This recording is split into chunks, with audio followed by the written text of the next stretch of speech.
రంగారెడ్డి జిల్లా Ibrahimpatnam సేరిగూడలోని HP petrol పంపులో పెట్రోల్లో నీళ్లు కలవడం వల్ల తన కారు ఇంజిన్ పాడైందని ఆరోపిస్తూ ఒక వినియోగదారుడు బంక్ సిబ్బందితో వాగ్వాదానికి దిగారు. నిన్న రాత్రి మహేష్ అనే వ్యక్తి తన బ్రీజా కారులో ఈ పంపులో పెట్రోల్ కొట్టించుకున్నాడు.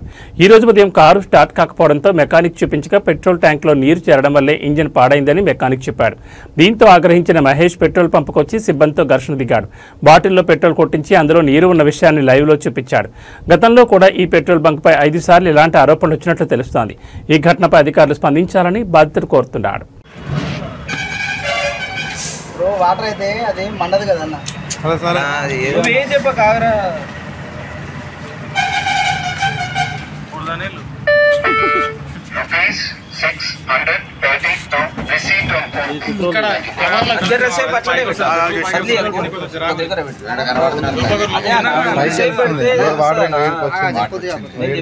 వాటర్ అయితే మనం ఇప్పుడు మొత్తం పెట్టిన చెయ్యి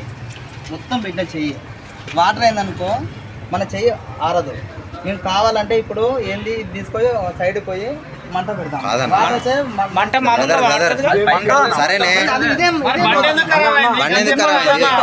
ఎందుకు మండుతో చెప్తా. ఆల్రెడీ సగం పెట్రోల్ ఉంది, సగం వాటర్ ఉన్నాయి. పెట్రోల్ ఉన్న